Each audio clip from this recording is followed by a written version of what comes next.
Let's talk about Alec Murdaugh a little bit. Mm, That's been a fascinating case. We've watched this, and there's so many aspects and elements to it. If we go back before the murders took place, we're talking about a lot of financial crimes and a lot of people he was able to right. lie to and continue living a somewhat normal life where people would look at him and they had either respect or they just, they kind of saw he's kind of a shady character. All depended on the perception of who you were and I guess how he affected you. Mm. But yeah, let's dive into him a little bit. What were some of your observations from the time of being charged, and he still continued to denial that he had anything to do with the murders. Yeah, I mean, it's interesting when you watch him in court, or certainly when I watch him in court, what I see is some classic elements of deception there. Now, we were always looking for clusters. We're not Mhm. looking for one thing. We're not looking for, hey, he scratched his nose at that point, or any of that kind of internet nonsense that goes on. We're looking for, enough evidence that says it is so much more likely that he's being deceptive in this particular situation, and there's high risk Mhm. uh, to this. He will. There's the potential here if he doesn't lie well Mhm. that he will spend a lot of time, in a prison somewhere. Mhm. So look, we see indecisive, indirect movement when he's giving testimony in court. Think about being direct when somebody has a very clear idea of what they're saying, what happened. They can see it in their mind. Why? Because they did it. It's exactly how it turned out. And their body knows that to be true. Everything is very, very clear and direct.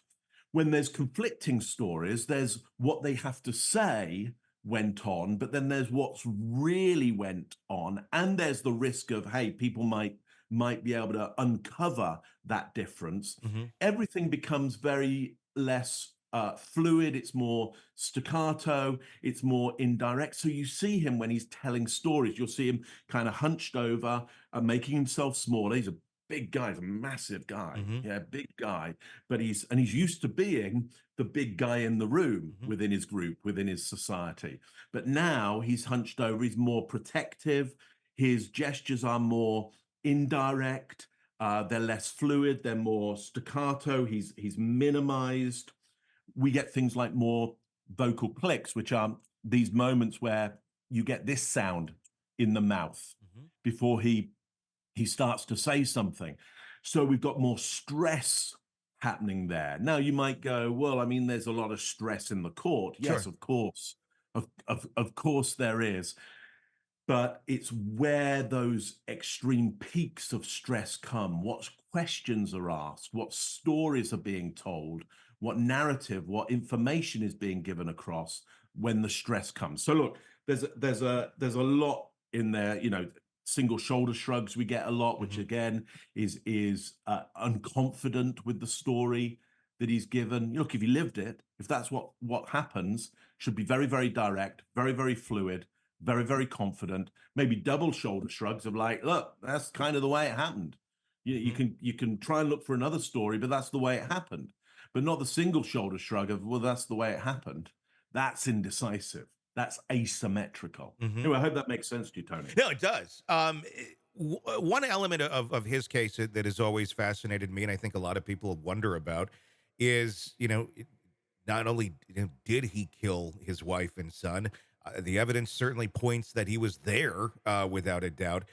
But was there somebody else involved? I mean, that's kind of the weird crux of his whole case. Of is he able when he speaks, when he says, I don't have an exact quote in front of me, but essentially when he says, I didn't do this, this was not me, does that read as a lie? Does it read as kind of a half truth, like there's some knowledge that there was involvement there, or that he knew what happened even if it wasn't him, or does it read straight out as, yeah, you did this?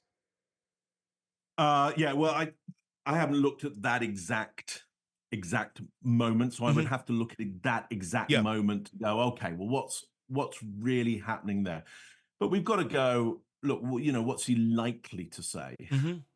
Is he likely to go, yeah, yeah, no, true, you Sure. got me, I didn't. So that's unlikely. So he's going to have to answer. He's going to have to answer, no, Hmm. wasn't me. If he's been given some kind of plea bargain and the stress is enough, is he going to drop an accomplice Hmm. in it? Yeah. That's possible. So why doesn't he do that? Yeah. Like, That isn't that why? Yeah. why? Why wouldn't you? And people could go, well, there may be some coercion from elsewhere, Sure. or there may be some moral compass around that. Well, hang on though. It sounds like, he's committed a number of crimes against, or certainly done things which his group, his society weren't good for them. Hmm. Why suddenly is he now suddenly loyal to this one accomplice? So again, we've got to look at what's human behavior, Hmm. and why would he suddenly break a pattern Yeah. of being in it only for himself for this moment here? I Sure. mean, there seems to be a pattern of Hmm. a human being who's very much in it for themselves. I Hmm. understand he may well have feelings for, I've shot my son. I'm now very sorry about that. I kind of, but in the moment, Yeah. it's all about him. Yeah. So Yeah. why in that moment of somebody going, look, did anybody do this with you? Why at that moment does he suddenly get socially aware Hmm. Yeah. and go, oh no, hang on, there's a moral compass there. I mean, you don't drop your friends in it, do you? Yeah. Oh, so you do kill your family, but you don't drop your friends in it. So is it possible that there's an accomplice? Yeah. It's very possible. Probable though. Is it probable? No, it's No. not Okay. probable at Yeah. all, Yeah. because that would be a complete break in Yeah. his in his usual patterns. Hmm. Now, is this the time when he does that break in his patterns? Like, why? Hmm. Why this time? Sure. Why change what has clearly been going on for a long, long time with him? Has the ground really shifted underneath his feet enough that he'd go, yeah, now's the time that I break my pattern, and I go, yeah, there's a whole criminal organization Hmm. alongside me, which is probably one, idea out there, is that, Sure.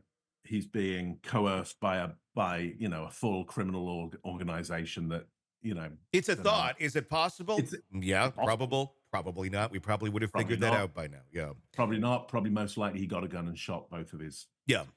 Yeah, his family. Yeah. Hey, it's Tony Bruschi. If you like the podcast, be sure to like, subscribe, and press that bell so you don't miss any of our updates on the cases we're following for you right here at the Hidden Killers podcast from True Crime Today.